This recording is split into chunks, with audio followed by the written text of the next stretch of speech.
Right, welcome to the Marketing My free social media webinar 101. Thank you all so much for coming. We're going to start off by just telling you a little bit about me and what I do.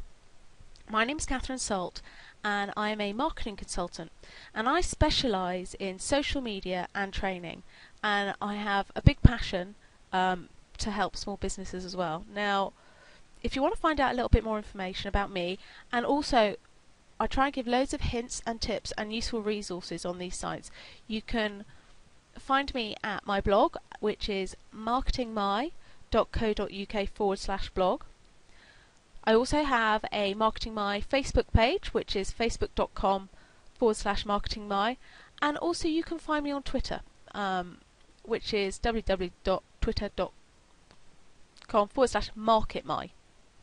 Okay, so we're going to get started now. And so let's talk about what is social media. Now, a lot of people think that social media is Facebook, Twitter, Foursquare, but it's not.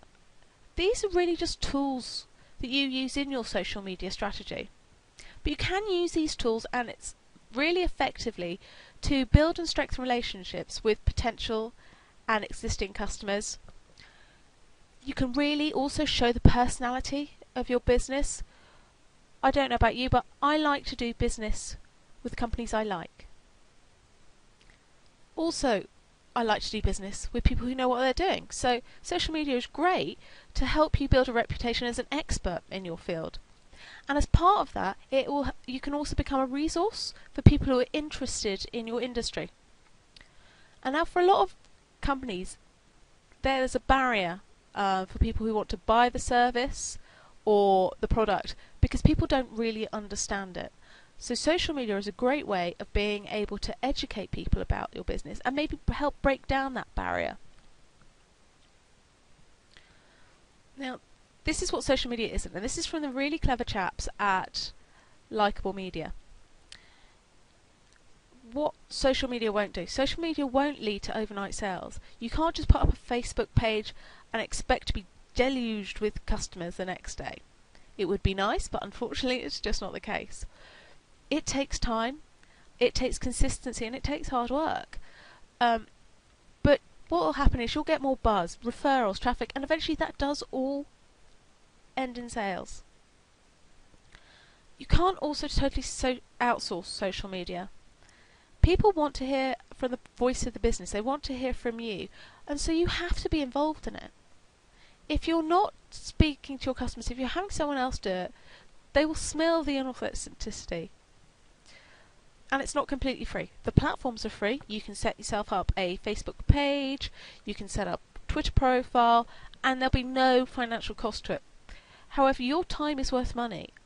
And social media, to do it well, it does take a lot of time. Also, if you want to do things like set up a Facebook competition using a third party, or you want to do some Facebook advertising, there is the financial implication to that as well. So let's talk about the platforms. Facebook is huge. It's absolutely enormous. There are over 600 million active users on it. I mean, if this was a country, it would be the third biggest country in the world. And these are active users. These are people who are actually using it. And 50% of those users actually log in once a day. 48% of 18 to 35-year-olds check their Facebook as soon as they wake up. And 28% don't even get out of bed. And it's not just for kids. The 35 plus demographic is now making up over 30% of the Facebook user base. And interestingly, it's not just an American platform. 70% of the entire user base is outside of the USA. Now, it's not countries like, massive countries like China and Russia bulking this up, because they have their own platforms. So, what do people use Facebook for? Well, they use it for catching up with friends, and part of that is sharing photos and videos that they find interesting, or personal family holiday photos, for example. Also, they get their news from it. 48% of young Americans get their news from Facebook. And search. Search is increasingly important to Facebook. You can now choose to have Facebook as the first page you get when you open your internet browser. It doesn't necessarily have to be Google or a search engine anymore. You can now put a search into Facebook, and for example, if you put in New York restaurants, you will get a list of New York restaurants that have taken advantage of setting up Facebook places.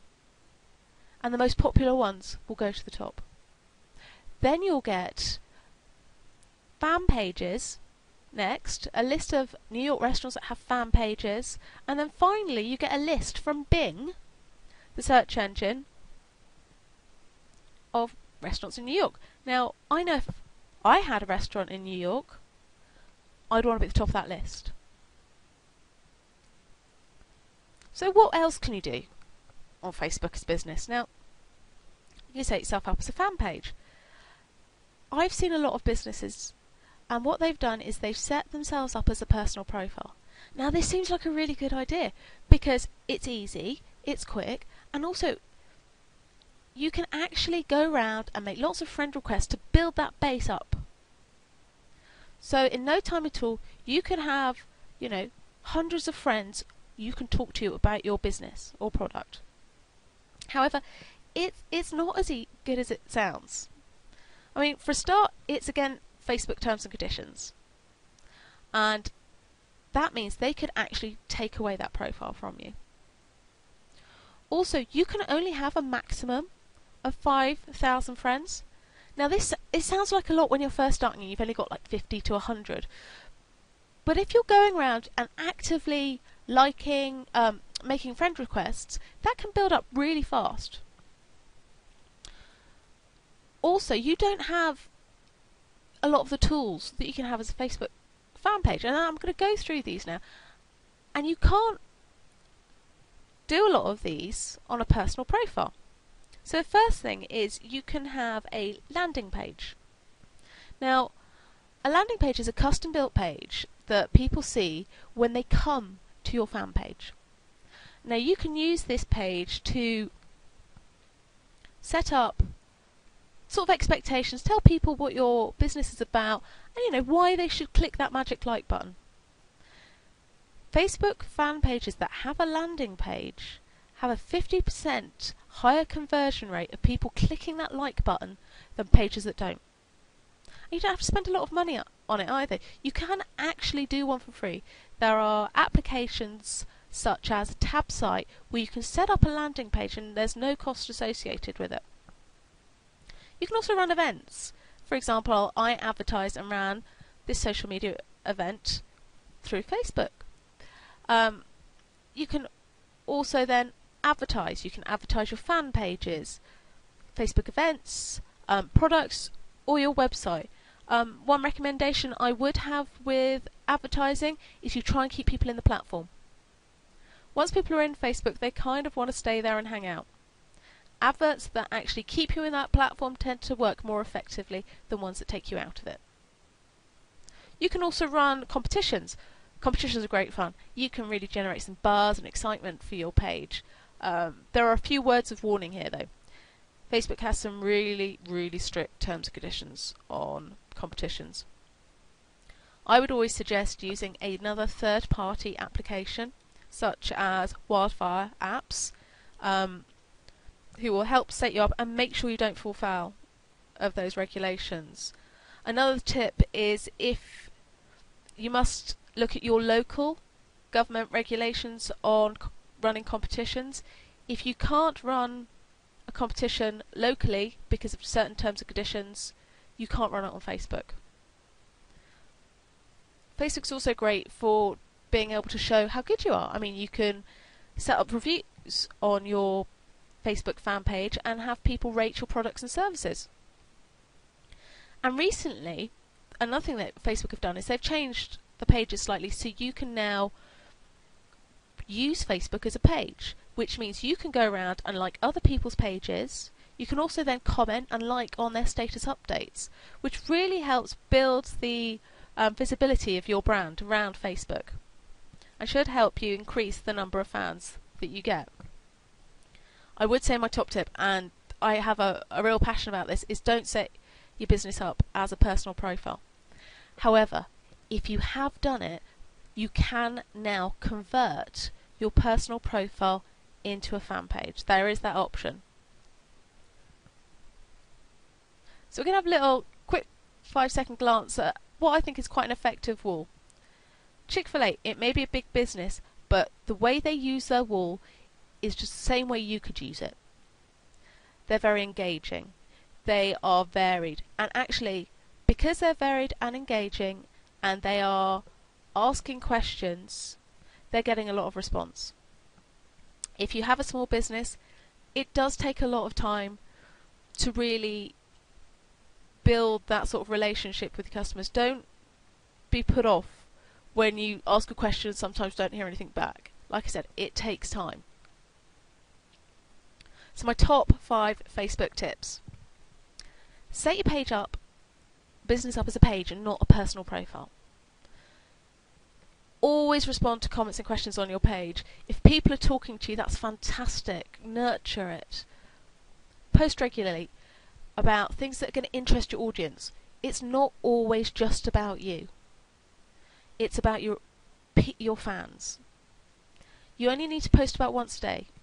Don't have to think about. It's not like Twitter where you have to post regularly to get any sort of cut through.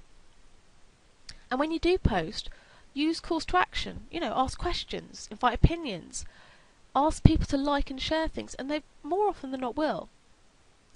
And then finally, if you are running a competition, make sure you follow the Facebook terms and conditions and look at using a third-party provider like Wildfire Apps. There is a cost to it, but I think using that platform you're going to get a lot more benefit and you're not going to stray outside of the regulations. So we're going to have a little chat about Twitter. Twitter's what you call a microblog. You've got 140 characters to make comments, add updates, and interact with one another. It's very much like the Facebook status update.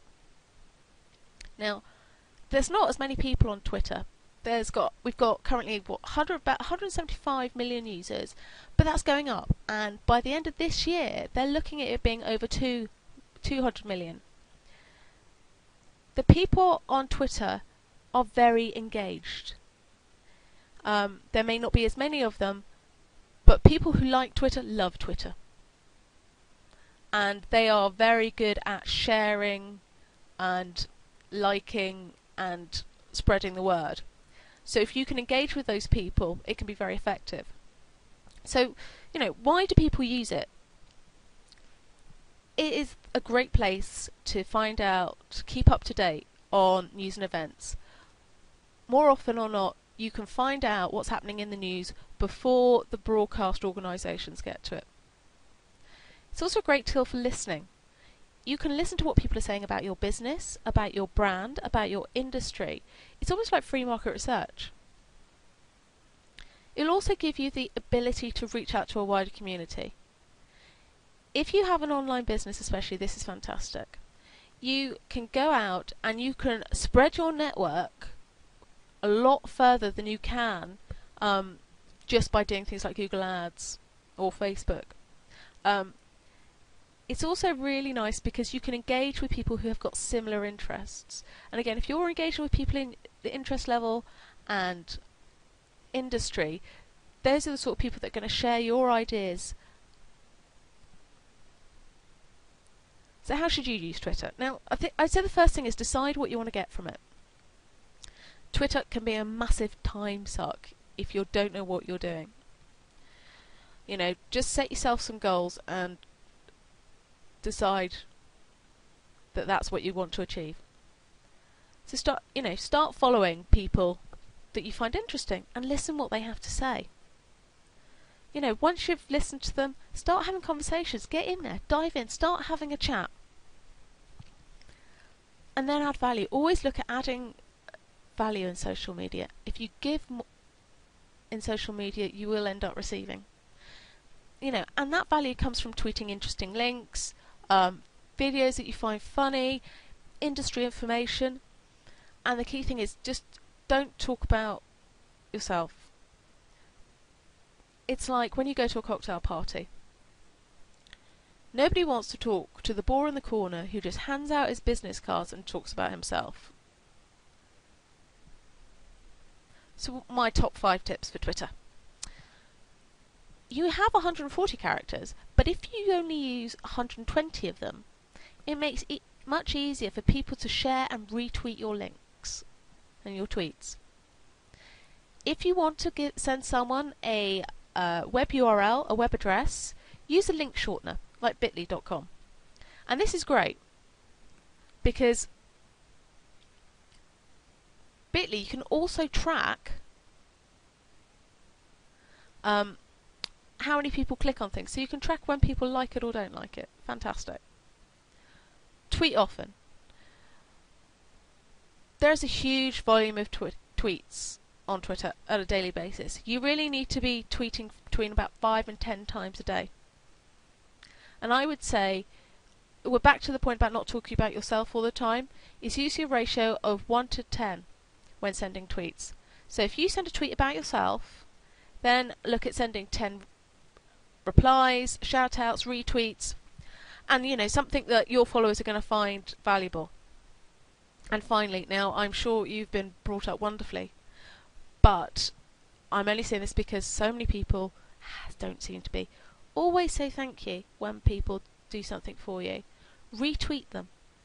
And always respond to all mentions and direct messages. So we'll have a little chat about blogging. Blogging is brilliant for your business. If you have any sort of online presence, a website, it helps immeasurably. For example, if you have a business blog, you'll attract 55% more visitors than a company that doesn't have one. And Google loves it. Google loves fresh content. So the more frequently you update your website, like through a blog, the more often Google's going to crawl it. And new content always gives people a reason to keep coming back and visiting your site. Otherwise, your site is pretty much an online brochure where people are going to get your contact details, and that is the only time they're ever going to visit. And if you have blog posts that are full of rich keywords related to your business, that's going to really help where you get placed in the search rankings. And also, it's great because, again, we're back to the positioning yourself as an industry expert. And it's yet another place you can start interacting with your community. People can comment on your blog posts, they can discuss. It's fantastic. And what I would say about blogging, again, it's back to the rest of the ideas of social media. It's not all about you. It's about your audience and the community that you're building. So we can have a little look here. This is a blog. Now, it's a very interesting site, and it's focused at sort of, I would say men in the late 20s, 30s, who are, married, man about the house, And this is actually a corporate website, a corporate blog. But you can look at it, and it's really hard to see what they're selling. You can't see what company it is. Now, this is actually Procter & Gamble. So obviously they have a lot of brands like Gillette, which is where they've got the focus of man of the house. And this is a really good example of how you can build a community by not talking about yourself. So, my top 5 tips for blogging. When you set up a blog, make sure it's easy to read. Use lots of white space, bullet points, and also make it easy to find and share. I would always suggest that you self-host your blog, because then nobody can take it away from you. And it also helps with your search engine optimization. And be consistent and regular. 2 or 3 times a week is ideal. The more you blog, the more benefit you're going to get. If you blog every day, you'll get more benefit than if you blog once a week. But don't sacrifice quality for quantity. Sometimes people may just visit your blog for the first time, and if you've done a bad blog post, they're never going to come back. And don't use it to sell, like we saw with the man about the house. It's about providing useful information they find interesting. Once you're regarded as an expert in the industry, people are going to want to buy from you. And keep it varied. You don't have to just write reams and reams of text. You know, use videos, use images, you can use little podcasts, anything to try and sort of mix it up. And always allow readers to comment. This is great. You know, they're commenting, they're engaged. That's fantastic. And always respond to those questions and comments. So we're just coming to the end now. I'd like to say thank you very much for everyone coming. I'm currently working with a couple of gentlemen from a business called Fandura, who are Facebook and video experts, and they're kindly going to run this Blast Off Social Media course with me. If you'd like a little bit more information about it, click through to that link, and it really will give you a solid overview on how you can use social media for your business. There are 5 modules, each are an hour long, and there are sessions on blogging, video, more in depth on Twitter, more in depth on Facebook, and content strategy. Content strategy is so important because I get so many people coming back to me saying, I don't know what to talk about.